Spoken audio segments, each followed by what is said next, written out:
The city park was electric, buzzing with the energy of the annual summer festival. Music pulsed, food sizzled, and everywhere you looked, people were smiling. In the middle of it all, a 16-year-old named Maya stood proudly at her booth. It wasn't a booth selling handmade crafts or sweet treats. It was a voter registration drive. She had a bright, determined spark in her eye, fueled by a passion to make a difference. She believed that every voice mattered, and she was there to help people find theirs. Most people who stopped by were encouraging. They either signed up, took a flyer, or gave her a thumbs up for her civic spirit. But then, a shadow fell over her booth. It was Officer Miller, a man with a reputation for his heavy-handed approach. He swaggered over, a sneer twisting his lips. "What's all this then?" he grumbled, gesturing dismissively at her neatly stacked forms. "You kids think you're going to change the world with a few pieces of paper." Maya, though slightly intimidated, stood her ground. "We're just trying to help people participate in democracy, officer," she said, her voice clear and steady. "It's our constitutional right to assemble and encourage voter registration." She had done her homework. She knew her rights, but her knowledge seemed to only anger Miller more. His face darkened. "Don't you get smart with me, girl," he snarled, stepping closer. "I can shut this little operation down right now if I want to. Public nuisance. That's what this is."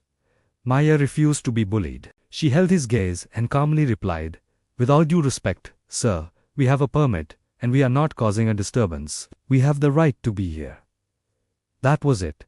That was the line. In a flash of fury, Officer Miller's hand shot out, and the sharp, stinging crack of a slap echoed in the momentary lull between songs from the main stage. Maya stumbled back, her hand flying to her cheek, a fiery red mark already blooming on her skin. She was stunned, tears welling in her eyes, not just from the pain, but from the sheer injustice of it. Just a few feet away, Maya's older brother, Marcus, had been watching the encounter with a growing sense of unease. The moment Miller's hand made contact, Marcus's instincts took over. He whipped out his phone and hit record, his voice shaking with rage as he yelled, "Hey, you can't do that.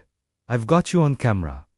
You just assaulted a minor." His shout was like a signal. All around them, the festive chatter died down. One by one, phones began to appear from pockets and purses. A sea of tiny glowing rectangles all pointed in one direction, at Officer Miller. The crowd that had been enjoying the festival just moments before had now become a silent, watchful jury. They were no longer just bystanders. They were witnesses, each one documenting the scene. Miller's face, which had been contorted with rage, now paled. He looked round, his authority evaporating under the collective gaze of dozens of cell phone cameras. He tried to regain control, pointing a shaking finger at Maya. "She assaulted me," he blurted out, his voice cracking. "She was aggressive and I had to defend myself." The lie was so blatant, so ridiculous, that a ripple of disbelief and scorn went through the crowd. No one was buying it.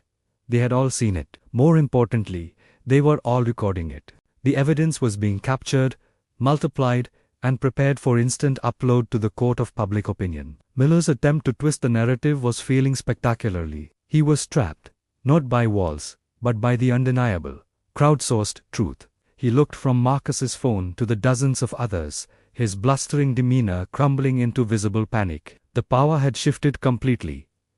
He was no longer the enforcer, he was the one on trial. Just as the tension reached its peak, a path began to clear through the crowd. A group of people in suits was making their way towards the commotion. At the front was a familiar face, one that was on billboards and news channels across the state.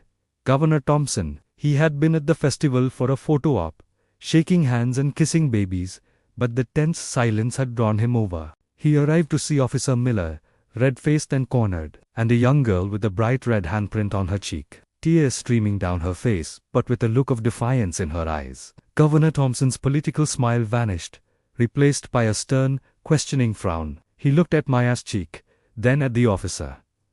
"What in the world is going on here?" he demanded, his voice carrying the weight of his office. "Officer, explain yourself. Why is this young lady crying, and why does it look like you struck her?" Miller, who just moments ago was trying to intimidate a teenager, was now stammering in front of the most powerful man in the state. The contrast was almost comical. He tried to spin his lie again. "Governor, sir," he began, his voice trembling. She she became unruly. I was concerned for public safety. He gestured vaguely at Maya's voter registration table, as if it were a weapons cache. But Governor Thompson wasn't an idiot. He had seen the look on Maya's face and the dozens of phones still recording every second. He glanced at Marcus's phone, then back at Miller.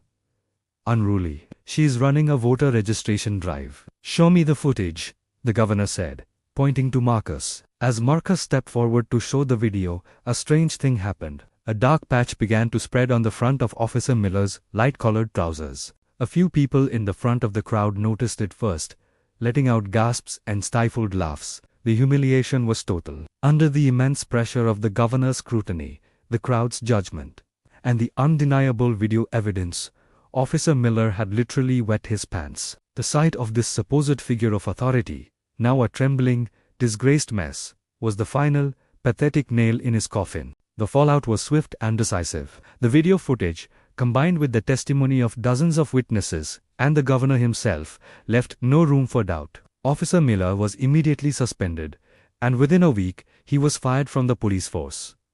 But it didn't end there. He was prosecuted for assault, a clear message that no one was above the law. The incident became a statewide story, a powerful example of what can happen when citizens know their rights and stand together. But the real story wasn't about Officer Miller's downfall, it was about Maya's rise. Her bravery that day at the festival didn't just end with one corrupt officer's career. It sparked the movement. Her story went viral, inspiring thousands of other young people across the state. They saw in her a reflection of their own potential to create change. Maya, with the support of her community and even a commendation from the governor's office, took her small festival booth and turned it into a statewide initiative. She traveled to schools, community centers, and public events, not just registering voters, but educating them on their rights. She taught them how to interact with law enforcement, how to document encounters safely, and how to use their voices and their votes to hold power accountable. Her message was simple: knowledge is power, and a single brave voice can inspire a chorus. The girl who was slapped for trying to make a difference was now leading a charge, proving that the most powerful force for change isn't anger or violence, but courage, unity, and an unwavering belief in a better future. Thanks so much for watching. If this story inspired you, please hit that like button and subscribe for more content that empowers and uplifts. See you next time.